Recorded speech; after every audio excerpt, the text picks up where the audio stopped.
Hey, Flyers fans. Welcome to Hattrick's Unofficial Flyers podcast. I'm Rick Mullen. I'll be your host today. And man, we have so much to talk about on this episode. And it's the end of the year. Flyers played their last game last night, and we have the playoffs coming up, the MVPs. There were some interviews about the team and their beliefs. And it's such an exciting part of the year. We never see this. We haven't been in the playoffs. We haven't had a great team in so long that this is just getting sucked up by media, by the fans, by all of us, including me. I'm excited to see this team. I can't wait to get into that playoff series. I'm really hoping they can show up big against the Penguins, and it's an exciting time finally to be a Flyers fan. So let's jump into the game last night. Talk real quick about that, and then we'll move on to a couple of our other topics. So Flyers go and they're playing the Montreal Canadiens last night. Last game of the year, they bench a lot of their vets, and a lot of kids come up and play. And man, you go in thinking, okay, the Canadiens aren't really sitting much of their vets. They have a couple injuries on the back end, like Batherson and I forget the other defensemen. But all in all, this is kind of their NHL team minus that defensive structure. And kind of expected us to lose, and I was okay with that. It was really just a game to finish the year, get the vets some breaks, and see what these kids look like. And man, it was a good game. It was a really good game. The Flyers ended up winning 4-2 against the Canadiens, and didn't expect to see that at all. Not at all. So let's jump into some stats. So last night, shots on net. The Flyers had 25. The Canadiens had 29. Hits. The Flyers had 21. Canadiens had 26. Penalty minutes. The Flyers had 10. The Montreal Canadiens had 4. Montreal won at the faceoff dot. They had a 56.9 percentage to the Flyers' 43.1% percentage. And that's okay. We kind of expected to have more penalty minutes because we're starting some rookies, some kids, and they are probably going to do some things maybe they wouldn't normally do, and they did. There's a couple penalties that went out to some of the guys, and it's all right. The end of the game, it was a 4-2 win by the Flyers, so I'll take that. That's a win in my book. First period, right around the 8:08 mark, Porter Martone, he scores from Matvei Mishkov and Oliver Bonk. Oliver Bonk, first point in the NHL. Second goal, 14:42 of the first period from Oliver Bonk. I mean, Oliver Bonk scores it. He gets his assist in the first period and a goal in the first period, assisted by Matvei Mishkov and Hunter McDonald. Man, seeing these kids' names on here, that's great to see. And we're going to talk about that too, because there was a lot of naysayers out there saying, there aren't anybody good in our farm system and we don't have any stars. And guess what? I think this team and this game, this one game, and I know it's only one game, but I think this one game proved we actually do, because there was a lot of guys missing. Nesbitt, Berglund, Zavragin. There's a lot of guys that were missing from that lineup that are still in this farm system. And they're good players. They're going to be good players. And seeing the guys who did play, I was impressed. I think they all looked really good. There were some shaky moments for a little bit from here and there, but not much. I think they looked great. They really did. So jumping in the second period, the Flyers are up 2-0. Right at the 6:50 mark, Brendan Gallagher gets a goal. So it's 2-1 Flyers. At the 13:52 mark, Matvei Mishkov, he was hanging around that net. There was, I guess, a shot, a deflection that came in, and, it fell over to Matvei's side, and Matvei was there to push that thing into an open net. So Matvei gets on the board again. That was his 20th goal of the year. He hit the 20 mark again. At the beginning of this year, he looked horrible. Everyone was talking about him. The fans had his back more than the coaches back. Rick Tocchet and him had a pretty big feud going on in the media. Everyone was talking about it. Everyone was asking questions about it. Every reporter was reporting it.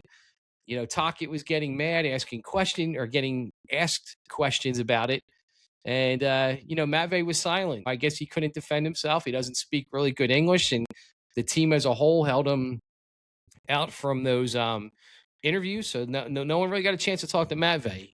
That's ancient history in my book. That's far behind us. But to just see what Matvey Mishkov has done since then until now, he's impressed me. I'm sure he's impressed a lot of people. I even think he impressed Rick Tocchet, who really matters most here. He had a lot of ground to make up for what he did in the offseason, getting heavy and being out of shape. And he worked hard through it. And towards the end of the year, he's been one of the most productive players for the Flyers down the stretch. Um, he's doing great right when we need him, and we need him to do great. So 3-1 Flyers at that point in time. We go to the 1949 mark, 11 seconds left in the period, and we give up a goal. Jake Evans goes and he bangs one home, and it's 4-2. I'm sorry, 3-2. Going into the third period at the 12-minute mark, Alex Bump, he gets a little pass back to him from the slot from Porter Martone. Porter Martone again. And Alex Bump goes and he sinks one. Flyers win 4-2. I'm so excited. You look at this team. I loved Bonk last night. I think we got a pretty good player there. I can't wait till he's in the lineup. Hunter McDonald actually looked really well too. I know he got a penalty that may not have been the smartest one, but he looked strong. He was hitting. He did a lot of good things last night. Yurchek, he has a hammer of a shot. I mean, he ripped a shot from the point. I think it was like 95, 96 miles per hour, they said. So you can see where that big body, that big frame gets those huge shots from the points. Looking on the defensive end of the puck, he wasn't too bad. When he got the puck, he was able to actually really create breakout passes. He did like really long breakout passes. So he was looking for those guys sprinting down the ice. There were times in the corner where, he struggled to put his body in the right positioning. Like most Flyers, most NHL defenders, like they see somebody coming in, they kind of bend down, stick their butt out, they protect their puck with their back, they keep facing the boards, and that's how they kind of fight off defenders until somebody can come in and help. Yurchek did a couple things that didn't make sense to me. Like he went onto our boards right behind our goalie, and instead of facing the boards and like defending the puck, he put his back up against the board, standing straight up in the air. And when the defenders come in, they can just put a shoulder into your stomach, keep you pressed against the glass. And if they win the puck, they're coming off the boards and there's no one between them and the net. So he made some decisions physically, like where to put his body, that I think he needs some time and work on. And you can also tell his feet work, it looks a little bit off. I'm not sure how to say it. Like when he gets moving, he looks okay. He looks fast, but when he's not moving and he's trying to start moving, he looks like a little sloppy, if that's the word I'm looking for. Like kind of like somebody who's beginning to skate, that their skates are too loose for them. Like it seems like he's having a problem like getting on those edges. So that's kind of how it looks to me anyhow.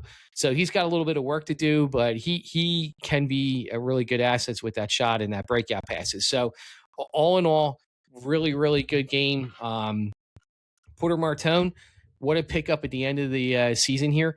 Porter Martone is a point per game player. He's a point per game player since he's been here. Who would have thought that? This kid playing the whole season in the NCAA jumps in with like what, 9 games left, 10 games left in the season on a team that's pressing, trying to get in the playoffs. And man, he comes right in, steps in, and he's a producing player, like our best producing player. He's a point per game player for the last 9-10 games as a 19-year-old in this league. Fantastic pickup by Danny Briere and the Flyers. He's going to have a hell of a future moving forward with the Flyers. So that was a great win by the Flyers. It was a really good game by the kids. I'm anxious to see Bonk get more time. I'm anxious to see Hunter McDonald get some time with the Flyers. I know it probably won't be this year, but it's just nice seeing that, we have a group of kids down below that are ready and hungry and want to come in here and earn a spot. So pretty good position to be in, when the Flyers usually are not in that position at all. They're usually don't have a great farm system. They got to trade to pick up people. So this new era, as they like to call it, has definitely been a new era for the Flyers. Like they're building a farm team, they're doing it the right way. Before we move on to the next one, like, again, I just want to reiterate this team had so many ups and downs this year, but mostly ups. And when you look at it, when this team started, yeah, there was a lot of problems with Mishkov and the coach in the beginning, but the record was pretty good. They did okay until that January mark, and then they struggled. They went in a shell, and they couldn't win. They couldn't score. They couldn't do anything right. And rightfully so. We were all over them, and the coach, and the system, and the players, and that's their responsibility to play better. And if they're not, then they're professionals, and they can take the criticism and the feedback and the spotlight that was on them. And you know what? This team sat down together, they gelled together, and they did what they had to do when they came back from that Olympic break. And I mean, it was an amazing, amazing feat. And I'm going to kind of read this real quick here on what an amazing feat this actually was. So on March 10th, the Flyers sat at 9 points out of a playoff spot, 9 points out of that wild card playoff spot. Historically, that distance, especially that late in the season, has been insurmountable. No team has been able to come back from that. According to the NHL stats, no team ever came back from that kind of deficit after 60 games were already played to qualify for the postseason until now. The Flyers did that. They are the only team in the NHL history to come back from that deficit and make the playoffs. That's an incredible feat by the Flyers. An incredible feat by the Flyers. So when you look at this team and all these people that are naysayers, this team came out. Yeah, they lost some games to like Detroit, this and that. But again, like TK said, you can't win them all. But they were able to beat Dallas. They were able to beat Colorado. I believe they beat Minnesota. Like they came back and beat teams that they should not have beat, and they got themselves into a good position where they were able to earn a playoff spot. And they're the only team to do it coming out at that deficit after playing 60 games. So kudos to Rick Tocchet, his coaching staff, the Flyers, our goalies. Kudos to them. So going into these last few games after the game against Carolina when the Flyers won and locked their spot down, there were a couple of really good interviews out there. They interviewed Trevor Zegras, and you can tell this kid is fired up. He loves to be a Flyer, and it's nice to see. He he looks like Spatola to me from Fast Times at Ridgemont High. Every time I see him, I just think of Spatola ordering a pizza into his classroom at school. He's just got that giddiness about him. He can't stop smiling or making a joke. Even when something's not funny, he's laughing. So Zegras is a funny character, man, and I'm glad he's on the team. He's really done well for this team, and he's a hell of a locker room guy. I mean, you can tell he cares about everyone on his team. When Martone scored that goal and won that game in overtime with Carolina, it was I'm sorry. Oh God, I'm blanking on the game that he scored that overtime. When he won in overtime, I think it was against Boston. Boston, that was it. Zegras was like headlocking him. Like he tried to skate by to do his celly, and Zegras grabs him, twists him around, won't let go of him. He was just as excited, more excited than Martone was. So Zegras is one heck of a team player, a team guy. I'm sure he's a respected person in that locker room. And so when interviewed, like he was really frank. Like he's like, I think his word from word was it's just a lot of fun. When you don't do it for so long, you forget what it feels like. For an athlete, you thrive on that kind of environment, and that's what you want. To do it with this group of guys is awesome because we're obviously so close and love each other so much. It's been good. That's a great statement to hear, man. It almost gives you goosebumps to know that these guys behind the scenes are actually like fighting for each other throughout this season. Matvey Mishkov, through his translator, he expressed the magnitude of, winning and getting into the playoffs. And his words were like unbelievable feeling. I cannot really describe what's going on. The team was thriving or striving to make the playoffs the entire season, and it's finally happened. It's beyond describing. We can now be happy. and get ready for the next games. Every team has the same goal at the end of it. So everybody knows what it is and what we're going to go for it. Matvey is proving it. Matvey has upped his game dramatically over the end of this season. Last night was a really good game for Matvey because it was all this, some of the stars were sitting like Zegras, Couturier, TK, Tippett. They weren't in the game. And, the guy who was running the show last night was really Matvey Mishkov. Matvey Mishkov was like that star on the front end that was like, okay, kid, get out there and show us what you can do. And he did great. I mean, he had a goal and 2 assists last night. He was all over the place. I forget how many shots he had. He had a ton. Like, I couldn't believe how many shots he was taking. Like that first, second period, I was like, oh my God, this guy is shooting crazy. He had 8 shots on net, 8 shots on net last night. So Maffei is doing everything that he can. Rick Tocchet, Rick Tocchet was pretty cool. Rick Tocchet at the beginning of the year goes and puts a media article out, and I think this is not word for word. I'm not sure exactly what this was, but he taped this thing on the board in the dressing room, and basically it was the media picking the Flyers to finish last in the division. And it was kind of like those Eagles things, right? Like the underdog, right? It was exactly what Rick Tocchet did. Rick Tocchet said, "Look at this, boys. Everyone gave up on us. Everyone thinks we're going to be the last place. We're going to be the loser. And you know what? We got some stuff to prove here that we're not." And you know what? The Flyers took that to heart all year, and they came out and they played hard. Like the beginning of the year, had a hiccup in the middle of the year, and then finished hard at the end of the year. This team in the beginning, most of us, at least I did, I felt this was a playoff team. I definitely felt it was a playoff team. Last year was they were so close. Knowing that we were going to have different goalies going into this year, I felt, hey, those goalies will actually steal a game here and there for us. We'll get a couple more points. We might just squeak in, but I think we're going to do it. And you know what? In all honesty, adding Martone and getting Forster back, that helped tremendously get us there.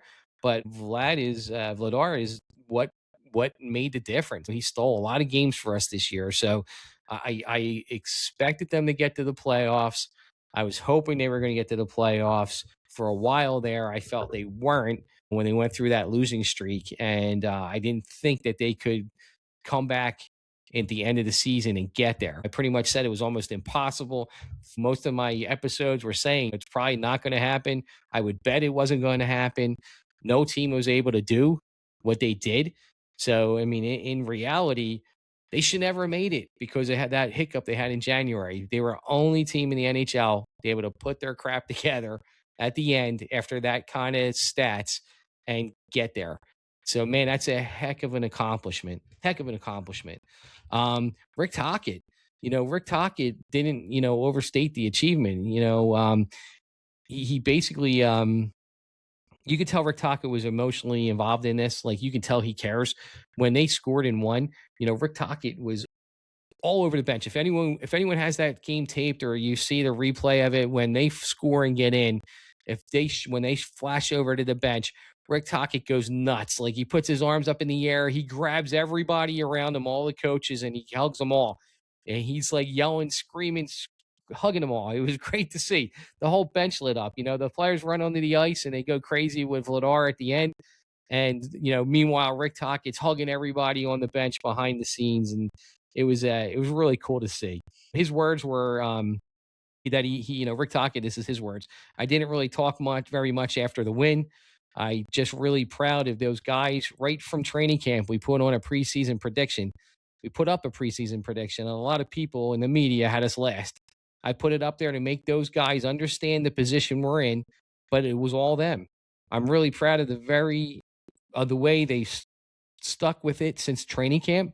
It's a tough game. Carolina's a tough team. They didn't give in. We had to earn it, and we did. So Rick Tocchet had some good things to say. He had really good things to say about the team. It was nice. You saw Kyle Schwarber. He was interviewed, and his response to the Flyers trying to get to the playoffs. We're all going to the.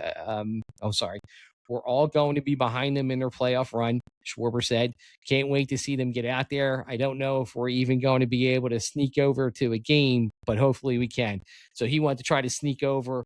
Bryce Harper, he was interviewed at the very end when he was taking off of his interview, when he was taking off his headphones. He yells, "Go Flyers" in the microphone. And so he's pumped. He's doing everything he can. Great to see. The whole city's pumped. I'm pumped. I'm pumped. I can't wait for this game to start, or this series to start. It's either Saturday or Sunday. I'm still waiting for them to announce it. But look at the next one.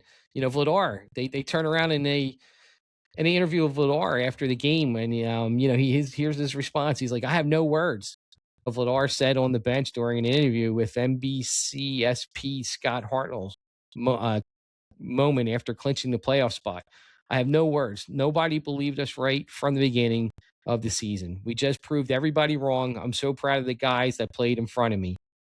Vladar also let something slip about Danny Briere, which I thought was funny because he started talking and then in the middle he kind of shut down. He said, "Oh, I hope Danny's not going to be mad at me." But what he said. Well, maybe he didn't say this to me at the time but he told us at the beginning of the season, at the beginning of the year. I hope he's not going to be mad at me, but he said the goal was to make the playoffs. So that's what Vladar said. He said the goal was to make the playoffs, and that was from Danny Briere. And then, I think he started letting the cat out of the hat and, tried to stop it, but he was too much in. And he said, hopefully Danny's not going to be mad at me. He also went on to say, we were trying to play good hockey and play with the heart that I think, from what I remember, the Flyers used to be back in the day. So Vladar gets it. I mean, Vladar gets it. He hears all these stories about what the Flyers were and what it meant to put a Flyers jersey on and what it meant to be a Philadelphia Flyer for the fans, for the team, for Ed Snyder, everything. He knows the history and he wanted to bring that back. And it's nice to hear Vladar when he talks because he is an A1 character guy. The things through the year, the little stories you hear about Vladar, he's an incredible person. He's an incredible teammate. He's a leader on this team. I think there was multiple occasions, but one of the ones I heard was the Flyers were losing like 2-0 or something in a game, and Vladar comes out of the crease to go like not an intermission, but like when they're doing a commercial break, and he skates over to the bench. All the guys got their heads down. They're trying to figure out how to turn this thing around, and Vladar comes over all bubbly and takes a drink and says, "Hey, man, what do you all got your head down for? Like, come on, we got this." And he just skates away and goes back to the goal. I mean, that's fantastic. Like, guys, what are you worried about? Like, just come on, let's just go do it. So really, really cool. Really cool by Vladar. Tocchet had a lot of stuff to say good about Vladar. Tocchet says all year, like I said, he came from Calgary. I don't know if he had a chip on his shoulder. He believed in himself. Tocchet said after the game, great guy. Like I told you all year, I said to you guys, he could wear the C or the A. He's a letter guy. He was at the rink yesterday getting recovery. He wanted this game. There was no chance. And Urson played really well. It could have went either way. Don't get me wrong. But Vladdy looked at me, and there was no chance that I couldn't put him in that net. He earned it. And he did. There were some media people saying, like, I was listening to some podcasts, some news, some media, and they were saying, hey, you know what? Urson needs to start this game against Carolina, and then we got to put Vlad in for the Canadiens game. And I'm sitting there thinking, you can't do that. Like, this guy stood on his head. He gave everything he had all year. He got us into the position we were in. You have to play Dan Vladar against Carolina when winning and getting into the playoffs is on the line because he earned it. And I'm really glad that Tocchet saw that and thought the same way I did because you have to. He earned it. It should be his opportunity to seal the deal. And Tocchet gave it to him. So kudos for Tocchet for kind of going against what normally would have happened if the game didn't matter. Tocchet also went on to say he doesn't have a letter on his jersey, but he could. Tocchet said he does have one for me in my head. What I like about what he did this summer, he had a weakness in his game he wanted to work on. He hired somebody, came into camp in great shape. Look at the year he's having. So good for him. That's being a leader. So that was all from Tocchet. That was all Tocchet there, looking and seeing that noticing and recognizing that a player on your team wants to be better, and not just wants to be better, because a lot of guys can talk like, hey, I want time, coach. I want to be the first one on the ice. I want to be in overtime. I want to do this. I want to do that. Anybody can ask or talk, but true leaders actually do things about it. They work out harder. They eat better. They buckle down and they play a game that maybe if they're tired or sore or hurt, that they just suck it up and get through it and play as hard as they can. When you hit the ice and you're down a goal, you get on the ice and you don't wait for somebody else to make something happen. You make it happen. When you're on off seasons, you go and get the help you need to get better. You exercise harder. You try to get stronger. You have a goal, a game plan, a strategy to do whatever you can to be better. And Vlad had it, and Tocchet recognized it. So kudos to Tocchet, kudos to Vladar. I'm glad we have him for another year. I'm anxious to see what he's like in the playoffs. I'm anxious to see what he's like next year. Can he carry this play over on a better team? Because I do think next year the Flyers will be even better. So can you imagine that? Can you? Can you imagine the Flyers having a better team next year? Maybe a number one center, maybe a true number one D. What would that do to this team? Like, how would that affect this team? Like, if we still have the same goaltending that we got this year from Vladar, what does that do? Do we win 5 more games, 7 more games, 10 more games? How does that work? We're right there. These Flyers are right on that precipice on who they're going to have to give up, who they bring up, and it's going to be an exciting offseason, I think. I think the Flyers are going to be in a much better position next year. All right. So let's jump into team awards. So normally I think they give the team awards out like after the final game of the year, but there were so many guys that were out, hurt, in quotes there, air quotes, hurt. They didn't play. That, what were they going to do? Give these awards to people who weren't even on the ice. So I think they're having like a ceremony, they said, on Thursday to give out the team awards to the guys. But they did send an email out, a Facebook thing out on their website showing who won. So this year, the Bobby Clark Trophy for the Flyers' most valuable player was Dan Vladar.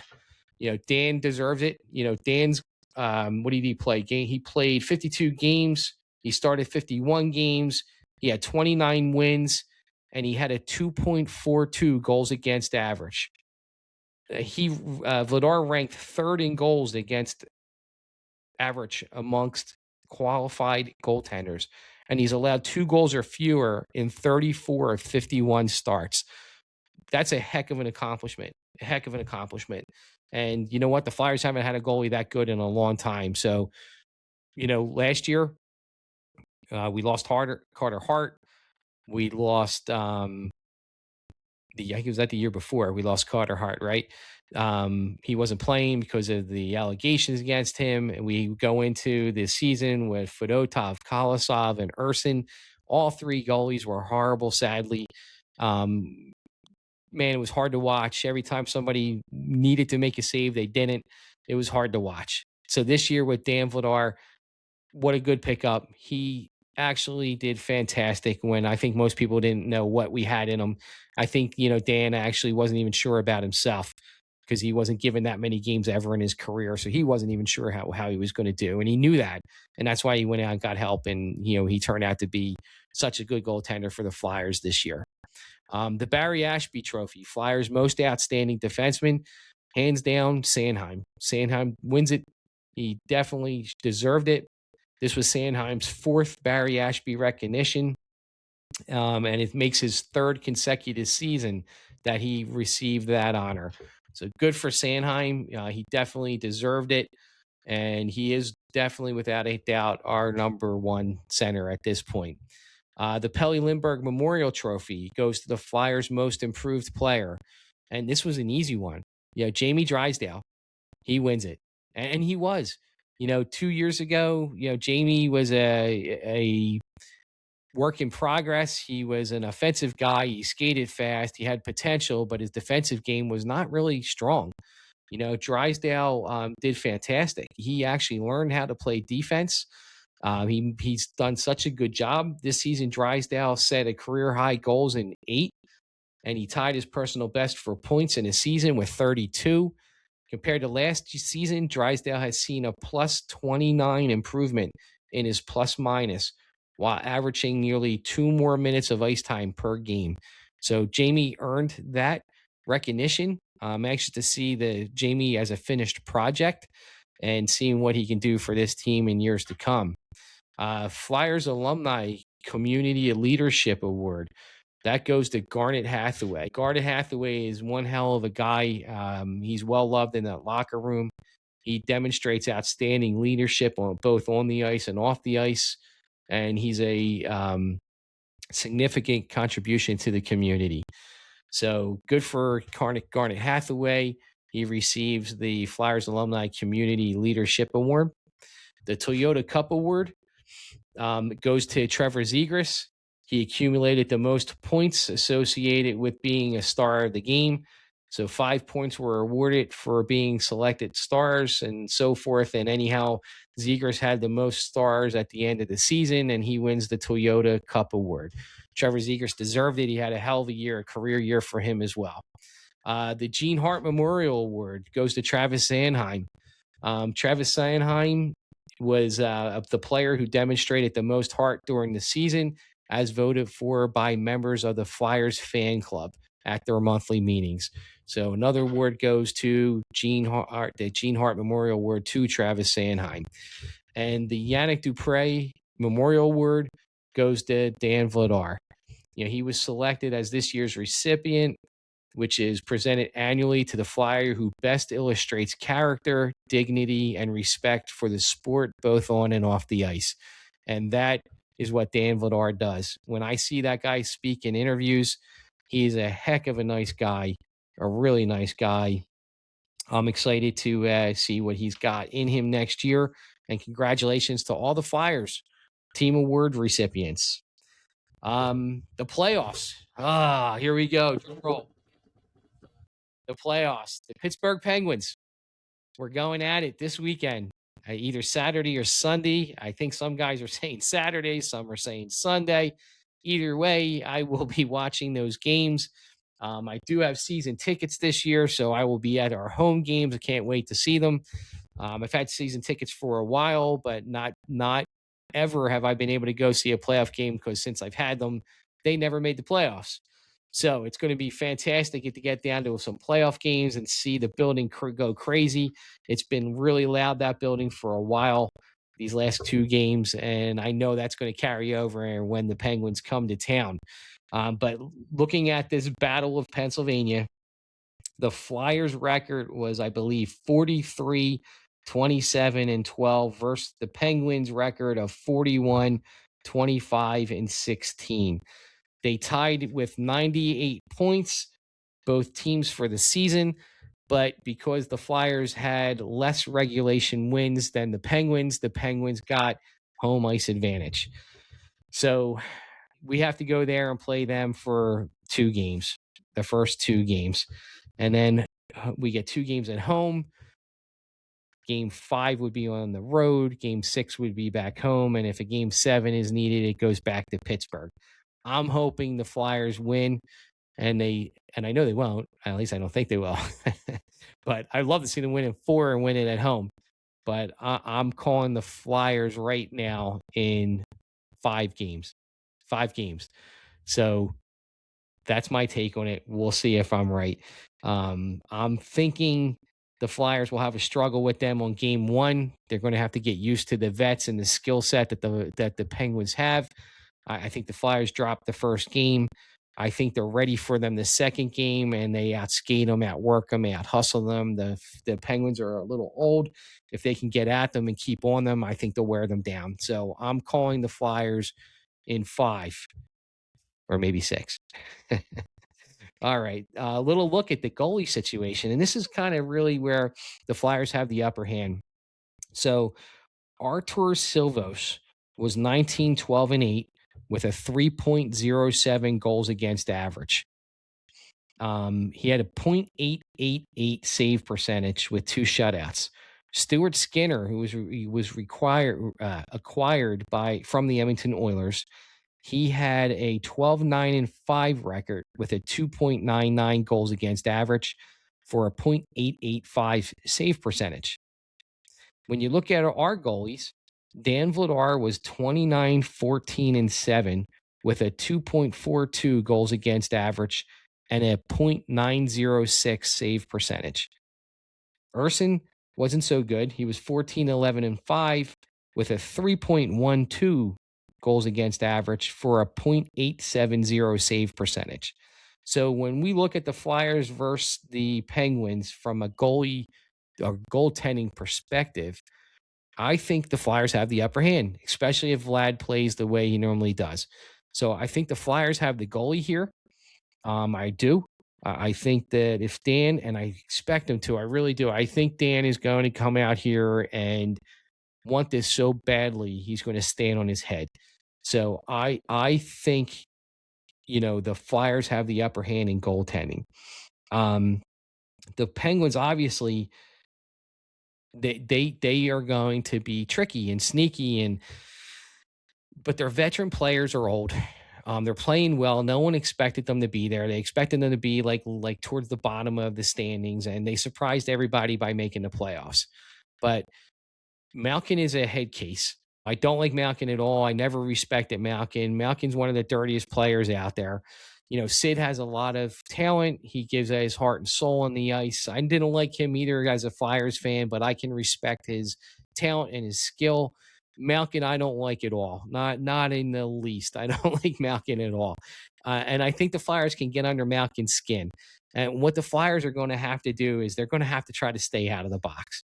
They got to try to stay out of the box. It's you can't give Sidney Crosby, Carlson, Malkin, Rust these opportunities, and they have to be careful. So the Flyers need to be at them and on top of them and close space so they don't have time and space to create. And this is where our penalty kill I get nervous with a little bit against the Penguins. So when we're on the penalty kill, we're not respected, and a lot of teams, on the power play, we're not respected a lot, and a lot of the teams will press us. Like as soon as a pass goes to a guy, a defender comes right in and tries to put pressure on him to make a bad pass. And within 2 to 3 passes, that pressure usually works. Usually the Flyers screw up, they make a bad pass, and they get the puck the other team and they throw it out of the zone. The Flyers have a tendency to stay in that box and just try to watch those backdoor passes, but they give these players time to create.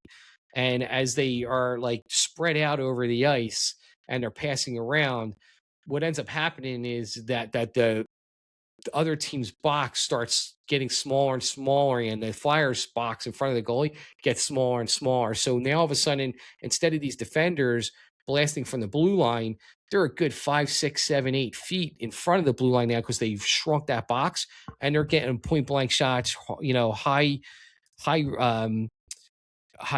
opportunity wrist shots, and it's hard to defend. So in my opinion, the Flyers can't sit back. They can't go into that box. They have to close the space and give them less time to create plays, because if you give them time, they are going to just create as many things as they can. Those Penguins are going to take their time, work that puck, find that opening, and get some high chance quality opportunities. So the Flyers have to play more aggressive, I think, on the penalty kill, get it on them. Even if you're just about to get them and I think the guy gets rid of the puck, hit them, just bang them. You turn around, get back into play. Your guy's out of the play because you just knocked them over or knocked them back or whatever, but just bang them, make them pay for it. Wear this team down. They should be, when they can, they should be dumping into Carlson's corner and smoking him every shot they got. They need to wear him down. And every time Crosby tries to come across the ice, I want to see Ristolainen step into him and knock him on his butt.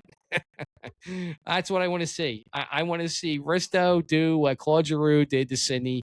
Every time Sidney tries to come over that line, I want to see Risto step up and knock him over. Just knock him over, put him on his ass. And I think that's what needs to be done. Crosby needs to be worn down, slowed down. Malkin, you put some pressure on Malkin, a little physicality on Malkin. Malkin gets frustrated easy. So, Nick Sealer, Bristow, whoever it takes, back checkers, pressure Malkin, make him make mistakes, and Malkin will start losing his mind and tripping you or cross-checking you or hooking you. So just go at this team. I'm excited. We haven't seen a Pittsburgh Penguins Philadelphia playoff in a long, long time. There's a lot of hate between those two teams. There was a lot of really good series, and I miss it. I miss it a lot. I'm hoping that this is a really good series, no matter how it goes. I just hope the Flyers don't get blown out here, and I hope in the end they win. But I just hope again that it's just a really good series, and it gives the fans something to cheer for, and it gives the team and players some confidence about how good they do. So let's kind of talk about the Pittsburgh and the Flyers. So the Flyers were 2-2-0 against the Penguins this season. The Penguins, who were 2-0-2 against the Flyers. Pittsburgh outscored the Flyers 16-9.